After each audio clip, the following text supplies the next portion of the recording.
Hola a todos, soy Alberto López de Taller Skywalker y en esta ocasión voy a impartir la segunda parte de la charla El anecdotario estrafalario del merchandising de Star Wars, en el que vamos a volver a ver todo tipo de curiosidades impactantes sobre los productos relacionados con la franquicia galáctica. Y bueno, pues vamos a tener un índice de contenidos parecido a aquella charla que hice en el fantástico evento madrileño CIFIMAD. En primer lugar, vamos a empezar con productos con errores, esto es novedad en esta charla, pero luego vamos a hablar de productos descartados, que ya lo habíamos comentado en esa charla anterior, pero con productos evidentemente distintos.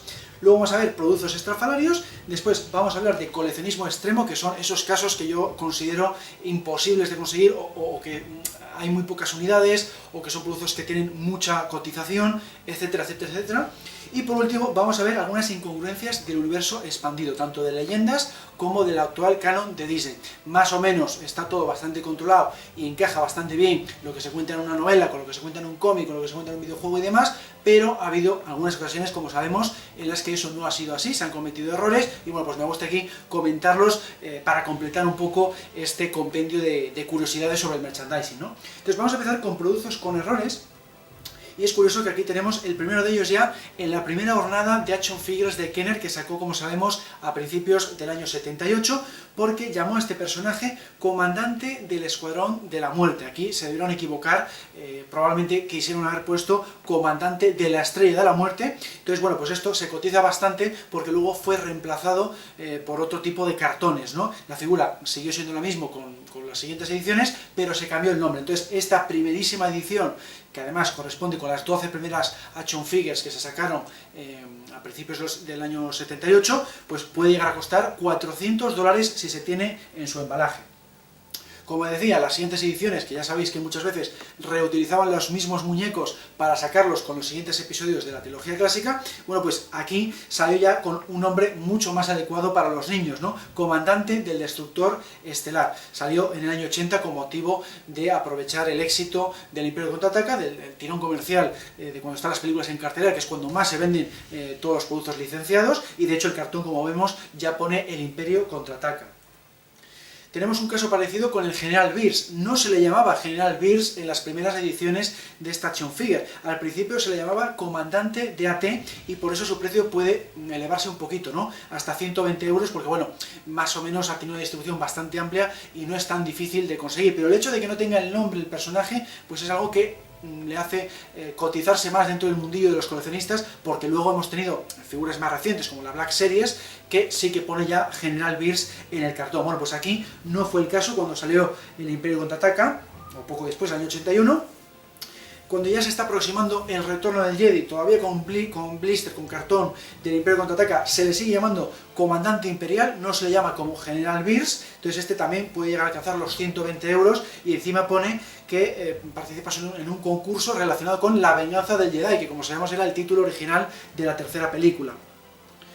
Aquí tenemos otro caso posterior, este ya con el título correcto de la tercera película, es decir, el episodio 6, El Retorno del Jedi, que salió en el año 86, pues como siempre, para aprovechar el tirón comercial de esta película, aunque este personaje no sale en esa película. Bueno, pues aquí todavía se le seguía llamando Comandante de AT-AT y por tanto se cotiza muchísimo esta figura, hasta los 350 euros, porque también al no ser de Retorno del Jedi, pues probablemente se fabricaron en menos cantidades y por eso el precio siempre aumenta. Aquí tenemos otro ejemplo también de la misma época del Retorno del Jedi, pero este es el que se enviaba a Europa. Por eso está el cartón en 3 idiomas, es el famoso cartón trilógo que se llama, que estaba en inglés, en francés y en español, y así con el mismo producto pues podías distribuirlo a distintos países de toda Europa, ¿no? Pero claro, se hacían menos unidades que las que se hacían en Estados Unidos, que es donde más se vendían los productos de Star Wars, evidentemente. Por eso tiene un precio de 300 euros y todavía aquí se le sigue llamando Comandante de AT-AT. La única ocasión en esta época de la trilogía clásica en la que sí que recibió el nombre correcto de General Beers fue en el año 81 en esta figura que vemos aquí, que es muy peculiar porque no tiene burbuja y no tiene ningún tipo de texto ni de impresión en la parte trasera. ¿Por qué es esto? Porque esto venía dentro de la caja del AT-AT que se vendía únicamente en la cadena de comercios Sears de Canadá. Entonces, por todo eso, esta pieza puede costar una auténtica fortuna. No he encontrado precio, no he encontrado así una referencia, pero puede costar más que las que hemos visto por ese motivo, ¿no? Porque te tenías que comprar el AT-AT para conseguirla y por eso pues su cartón pues es distinto al de las otras figuras. Una cosa que, hablando de cartones, me gusta mucho a los coleccionistas son los cartones con algún tipo de error, ¿no? Solo lo que es el cartón sin la figura. Bueno, pues los 50 cartones de prueba que se hicieron con el título de La venganza del Jedi en el año 82, pues se cotizan muchísimo. ¿Por qué? Porque la propia Kenner mandó destruirlos cuando en enero del 83 Lucas decidió cambiar el nombre por el de Retorno del Jedi, que era el que él primero había pensado, como ya comenté en otra charla, pero que luego pues se arrepintió, lo cambió a La venganza del Jedi y retrocedió por una encuesta telefónica que hizo a más de 300 personas en Estados Unidos a través de Lucasfilm, ¿no? Bueno, pues a raíz del cambio de ese nombre, pues todos los productos que tengan La venganza del Jedi en vez de El retorno del Jedi, pues tiene una mayor cotización. Fijaos aquí, un cartón puede llegar a costar 2.800 euros sin figura. Por eso, porque pone el título incorrecto, digamos, el título descartado por Lucas, y porque Kenner lo mandó destruir. Entonces han sobrevivido muy pocas unidades, porque lo típico, igual algún empleado se quedó con alguna para venderlo en el mercado del coleccionismo, y con el paso de los años, pues esto se ha disparado, ¿no? Productos tan exclusivos, pues son muy cotizados en ese mundillo. Aquí tenemos unas figuras que nos puede parecer una falsificación, lo que se conoce como bootleg, pero en realidad están fabricadas por la propia Kenner. ¿Cómo es posible esto? Bueno, pues resultó que Kenner, en esta época, en el año 85, quiso, vamos a decir, pagar menos impuestos respecto al gobierno estadounidense, regalando más de 2 millones de action figures de sus diferentes colecciones de Star Wars a los niños más necesitados, ¿no? A la beneficencia. Bueno, ¿qué ocurrió con esto? Pues que estas figuras no llegaron a su destino, se las quedó un empresario irlandés, y esta persona, en vez de venderlo en su propio país, decidió venderlo en Estados Unidos, que es donde más negocio había, ¿no? Bueno, pues estas figuras estuvieron compitiendo directamente con las de Kenner oficiales, y las dos tienen el mismo nivel de calidad, solamente cambia lo que es el embalaje, ¿no? El cartón, el blister, porque no pone Star Wars por ninguna parte, pero por dentro las figuras son exactamente lo mismo, y encima valían 3 veces menos que las action figures originales de Kenner. Por tanto, les hicieron una competencia tremenda. Esto, por supuesto, Kenner se quejó, pero esa persona siguió vendiéndolo durante bastantes meses. Y claro, pues esto, como se fabricó en muchas menos cantidades, estamos hablando de esos 2 millones de figuras, que es mucho menos que lo que solía lanzar Kenner de sus series originales, pues claro, al haber menos, todo esto se multiplica el precio con el paso de los años, y actualmente un pack de 3 figuras puede llegar a costar 700 euros. Siempre y cuando, pues eso, está en buenas condiciones y embalado, ¿no? En su blister. Aquí tenemos un caso muy peculiar, que es el de la chaqueta infantil, en el que pone Darth Vader Lives. En este caso se trata de un error ortográfico que ya estaba mal en un parche de cuando se estrenó la película en el 77, que ponía eso, Darth Vader Lives, y bueno, pues aquí, en vez de modificarlo, le mantuvieron en esta chaqueta infantil. Bueno, pues en este caso no se ha multiplicado el precio, porque igual se hicieron muchas unidades, y se puede conseguir por 85 euros, ¿no? Pero bueno, ahí está la anécdota de que tenemos un error ortográfico, en este caso, en 2 productos distintos, tanto en las chapas como en estas chaquetas que salieron pues poco después del estreno. Intentaron Kenner sacar todos los productos posibles, porque las action figures, como sabemos, no las pudieron tener a tiempo para las navidades del 77, y llegaron ya en torno a la primavera del año 78. Aquí tenemos la trading card más peculiar, yo creo, de toda la historia de las trading cards, que la lanzó la marca mítica Topps, que es la que siempre ha acompañado a la franquicia, y en el propio año 77 salió esto, ¿no? Un C3PO con un miembro viril erecto. ¿Cómo es posible esto? Bueno, pues se cree que un empleado quiso hacer la broma, esto acabó en producción y se acabó distribuyendo a las tiendas. Por supuesto, al poco tiempo esto se dio cuenta el propio fabricante, Topps, y mandó retirarlas y sustituirlas por la edición correcta. De tal forma que, claro, esto se cotiza también mucho en el ámbito del coleccionismo, porque hay pocas unidades, puede llegar a costar más de 200 euros. Vamos a pasar ahora al segundo capítulo de la charla, productos descartados. Vamos a ver productos que por unas u otras razones no pasaron a la fase de producción, a la distribución. Aquí tenemos uno de los primerísimos productos descartados de toda la saga, son los llamados Star Tots, que hizo la propia Kenner, basándose en una colección que tenía que se llamaba Tots, que eran juguetes destinados a los niños más pequeños, a los niños de preescolar.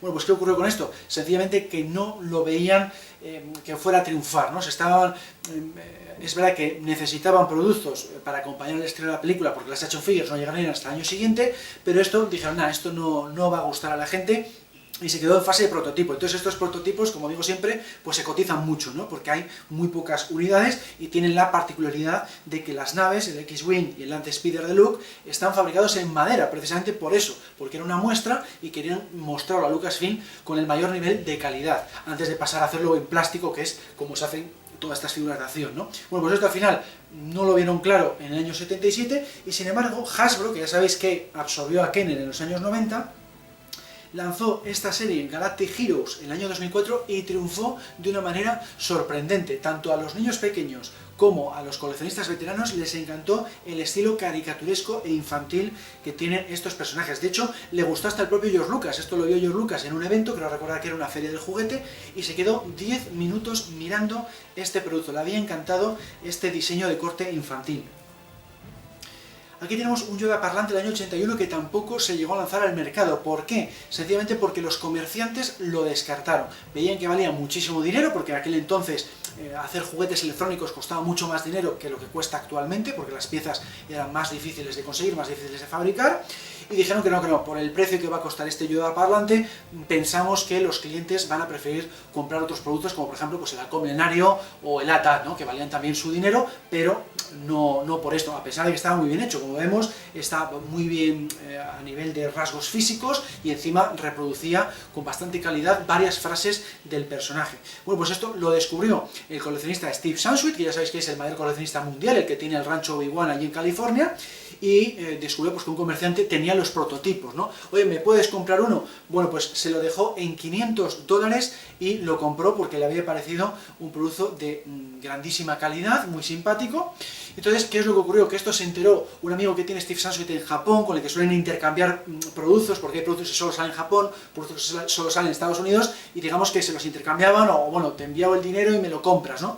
Pues aquí ocurrió eso. Cuando se enteró este fan japonés de que su compañero Steve Sansweet lo tenía este Yoda parlante tan fenomenal, le dijo, no, pídeme uno para mí. Bueno, pues llamó por teléfono a ese mismo comerciante, y va el gamberro del comerciante y no le pidió $500, ahora le pidió $1000, porque sabía que podía llegar a conseguirlo en el mercado del coleccionismo, ¿no? Para que veamos que incluso ya en el año 81 se cotizaban mucho los productos en función de qué estemos hablando, y los prototipos, pues claro, como solo hay igual 2, 3, 10 unidades como mucho, pues los coleccionistas van a por ello, a por todas, ¿no? De hecho, aquí ¿qué es lo que pasó? Que Steve Sansweet le colgó el teléfono cabreado, se lo comentó a su amigo japonés, y el amigo japonés le dijo, no, llámale otra vez, que le quiero aunque cueste $1000. Bueno, pues le llamó de nuevo, le pidió disculpas por haberle colgado y tal, y muy a regañadientes se vio obligado a comprársele por $1000 para ese amigo, que por supuesto luego le envió el dinero desde Japón. Actualmente esta pieza la he visto que se ha llegado a subastar por más de 23.000 euros, entonces dice que al final tanto Steve Sansweet como su amigo japonés pues le salió a cuenta, ¿no? Tomaron una decisión correcta de hacer ese desembolso, porque es un producto muy cotizado actualmente, aunque luego ha habido varios Yodas parlantes de otros diseños, de otras marcas, pero este era el original, el primero que se hizo. Aquí tenemos otro prototipo, en este caso de la bailarina de Jabba el Hutt llamada Yarna Dal Gargan. Iba a haber salido en el año 84, pero al final Kenner decidió no sacar a la venta porque ya estaban bajando bastante las ventas de estos productos, aunque las Action Figures, como sabemos, es el producto de merchandising de Star Wars más vendido de todos. Ya cuando ya no están las películas en cartel, ya se había estrenado El Retorno del Jedi el año anterior, empiezan a bajar las ventas, ya no lo ven claro, y cancelaron muchos proyectos, entre ellos el de esta figura, porque además consideraban que era un personaje muy secundario y poco atractivo para el público en general, ¿no? Entonces ahí se quedó la cosa, solo hay este formato de prototipo, que por supuesto también está muy cotizado. Pero curiosamente, más de 20 años después, en el año 2008, Hasbro, que ya sabemos que es como decir Kenner porque la absorbió, decidió sacarla al mercado en su colección de Legacy Collection del año 2008. Bueno, pues aquí vamos a decir que Kenner tenía toda la razón del mundo, porque esto se convirtió en un calientaganchos. Es el producto que se considera muy pobre, porque siempre se queda colgado en los ganchos de las tiendas mientras se van agotando el resto de figuras, ¿no? Es lo que pasó con esta. Al final, con el tiempo, se acabó agotando como todas, porque en Estados Unidos se vende absolutamente todo y hay muchos coleccionistas, pero en un principio se quedó como calientaganchos porque iban pasando los días, las semanas, los meses, y esto no se vendía, porque era un personaje pues muy secundario y de poco interés para los fans en general, ¿no?